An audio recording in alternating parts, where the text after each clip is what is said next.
Proclamación del Santo Evangelio de Jesucristo según San Mateo. En aquel tiempo se acercó a Jesús la madre de los hijos de Zebedeo junto con ellos y se postró para hacerle una petición. Él le preguntó: ¿qué deseas? Ella respondió: concédeme que estos dos hijos míos se sienten, uno a tu derecha y el otro a tu izquierda, en tu reino. Pero Jesús replicó: ¿no saben ustedes lo que piden? ¿Podrán beber el cáliz que yo he de beber? Ellos contestaron: sí podemos. Y él les dijo: beberán mi cáliz, pero eso de sentarse a mi derecha o a mi izquierda, no me toca a mí concederlo. Es para quien mi Padre lo tiene reservado. Al oír aquello, los otros 10 discípulos se indignaron contra los 2 hermanos. Pero Jesús los llamó y les dijo: ya saben que los jefes de los pueblos los tiranizan y que los grandes los oprimen. Que no sea así entre ustedes. El que quiera ser grande entre ustedes, que sea el que los sirva, y el que quiera ser primero, que sea su esclavo. Así como el Hijo del Hombre no ha venido a ser servido, sino a servir y a dar la vida por la redención de todos. Palabra del Señor. La Iglesia nos propone hoy honrar la fiesta de Santiago Apóstol. Él fue uno de los 12 discípulos de Jesús, hijo de Zebedeo y hermano de Juan, el discípulo amado. Había otro Santiago que era conocido como Santiago el Menor, que era hijo de Alfeo.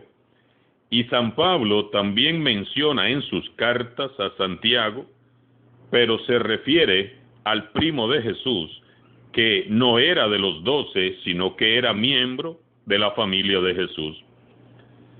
Santiago Apóstol y su hermano Juan fueron llamados por Jesús mientras estaban arreglando sus redes de pescar en el lago de Galilea.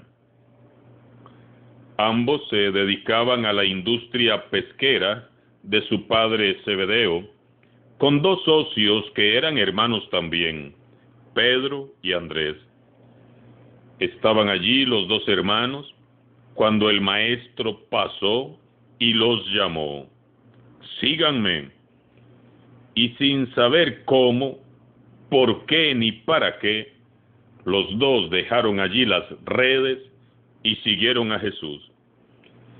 Pensemos por un instante en el impacto de ese llamado, en la profundidad de la mirada de Jesús, en la tremenda presencia que tenía Jesús, que una palabra bastó para que los 2 pescadores dejaran todo por ir detrás de él.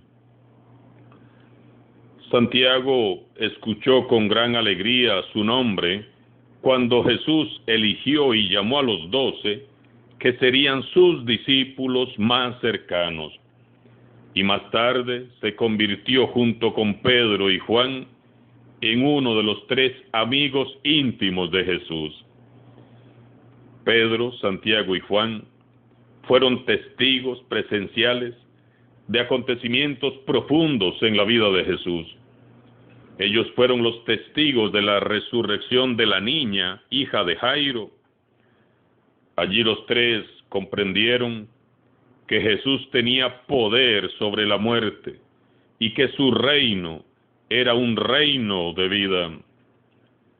También fueron testigos de la gloria del Señor Jesús. Estuvieron con él en el monte Tabor el día de la transfiguración. Y también fueron testigos de la humanidad de Jesús. Lo vieron postrado en tierra, llorando de angustia en el monte de los Olivos, al introducirse en su dolorosísima pasión. Jesús les llamaba cariñosamente Boanerges, es decir, hijos del trueno, por su impetuosidad y fogosidad. Santiago y Juan no medían consecuencias, eran arriesgados, se distinguieron por su coraje y valentía. No se detenían a hacer cálculos, arrasaban con su ímpetu. A veces, por ser tan impetuosos, hasta se equivocaban. Un día pidieron que lloviera fuego sobre la aldea samaritana, porque no les habían recibido, y Jesús los reprendió severamente. Lucas capítulo 9, versículos 52 en adelante. Otro día fueron de chismosos y de envidiosos a contarle a Jesús que alguien por allá andaba predicando en su nombre y querían prohibírselo. Y nuevamente Jesús los reprendió. No se lo impidan, que el que no es contra nosotros, con nosotros es. Marcos capítulo 9, versículo 38 en adelante. Eran tan impulsivos que hasta se atrevieron junto con su madre a pedirle a Jesús que les dejara ocupar un lugar a su derecha y el otro a su izquierda. Pasaje que hemos escuchado hoy, Mateo 20, 20. Jesús nuevamente, con santa paciencia, los advirtió, les dijo que no sabían lo que pedían. Mientras ellos se imaginaban ocupando un lugar en un trono glorioso, Jesús miraba 3 cruces en el monte Calvario. Por eso les dijo que no sabían lo que pedían. Ellos pedían honores y Jesús les predijo el martirio. Ellos querían mandar y Jesús les exhortó al servicio humilde de los hermanos. Esta es una lección perpetuamente válida en la Iglesia. Jesús es consciente de que el ideal que Él propone va contra las tendencias mundanas del espíritu humano, que impulsan a dominar, oprimir y excluir a los demás. El Hijo del Hombre no ha venido a ser servido, sino a servir y a dar la vida por la redención de todos. Jesús enseñó a Santiago y a los 11 que ser cristiano es amar y que amar es servir. Y la autoridad en la iglesia no es para otra causa, sino es para servir. Pero para nosotros muchas veces es más fácil servirnos a nosotros mismos o poner a los demás a nuestro servicio. El día del prendimiento de Jesús en el monte de los Olivos, los hijos del trueno, tan arrojados y presuntuosos que eran, desaparecieron, huyeron. Todo su arrojo y su valentía se les vino al suelo cuando vieron al Maestro en manos del enemigo. La cruz, la muerte de Jesús, les pareció el final de todo. Pero cuando Jesús resucitado se les apareció a los 11 y les mostró las manos y el costado, la alegría y la esperanza volvieron a florecer. Todo lo aprendido con Jesús tomó sentido y se volvieron todos juntos a Jerusalén sin miedo y con las puertas del corazón abiertas, esperando la promesa del Espíritu Santo. El día de Pentecostés todos fueron llenos del Espíritu Santo y se lanzaron llenos de alegría a conquistar el mundo para Cristo. Según antiguas tradiciones, poco después, Santiago se fue a predicar a Hispania, que es la actual España. Eran tiempos difíciles. Después de una larga jornada de evangelización, Santiago constató que solo 7 personas se habían convertido en Zaragoza. Esto desanimó terriblemente a Santiago, que entonces pensó en desistir. Estaba triste y abatido.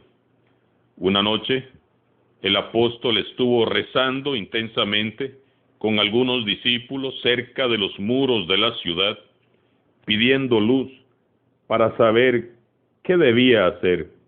Si debía quedarse, renunciar, regresar o huir.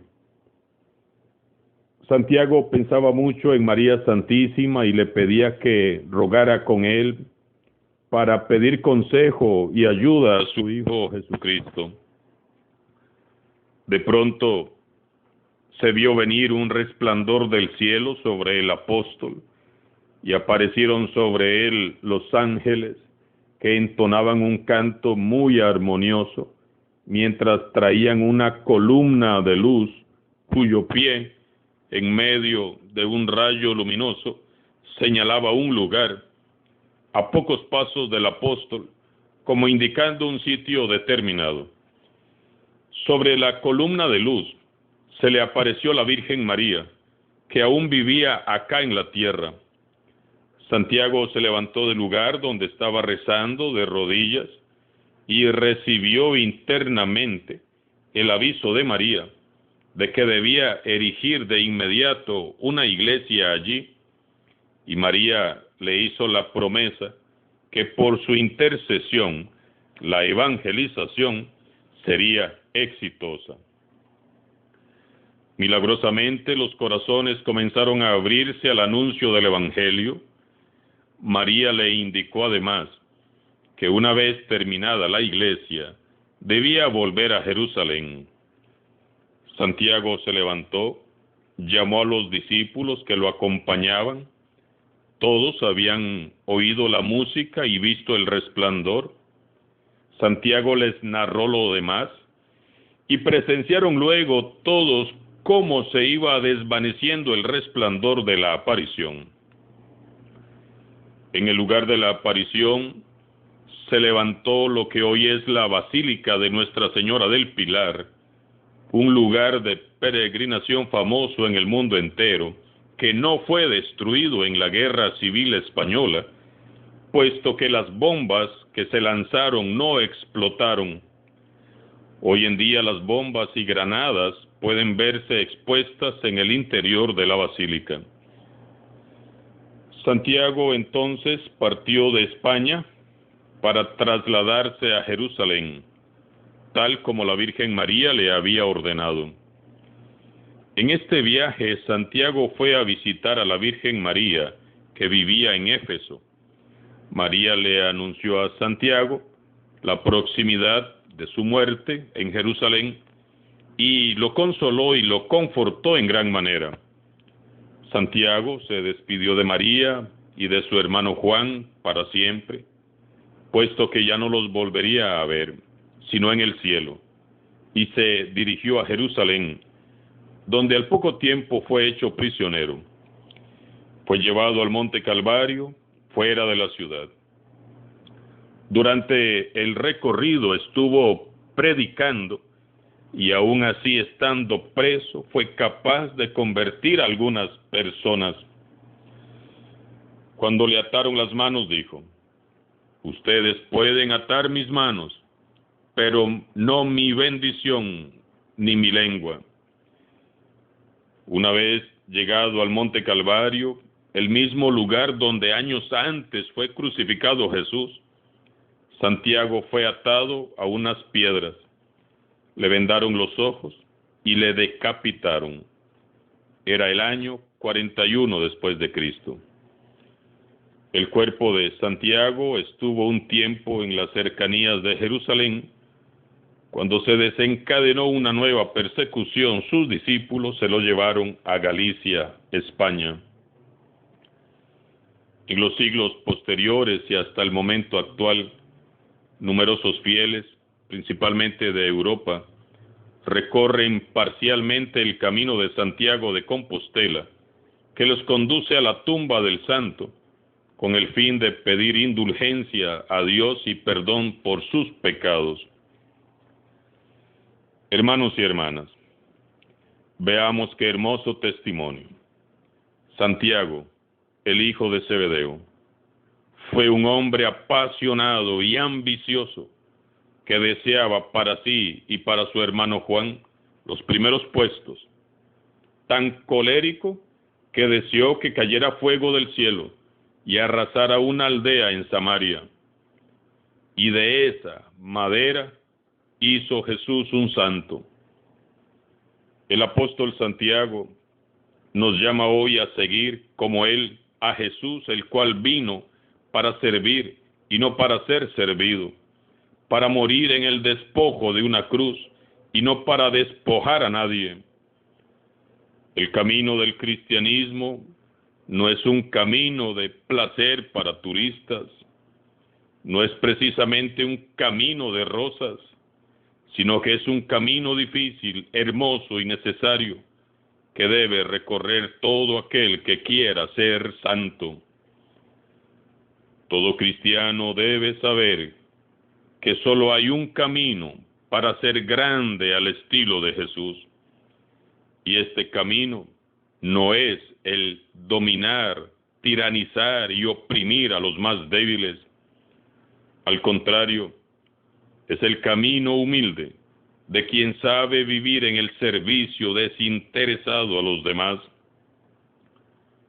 Que Santiago Apóstol, por intercesión de Nuestra Señora del Pilar, nos alcance del Señor Jesús la virtud de vivir a cabalidad del Evangelio y gozar así todos juntos un día en la eternidad, contemplando la gloria de Dios. Amén. Santiago Apóstol, ruega por nosotros. Alabado sea Jesucristo, sea por siempre bendito y alabado.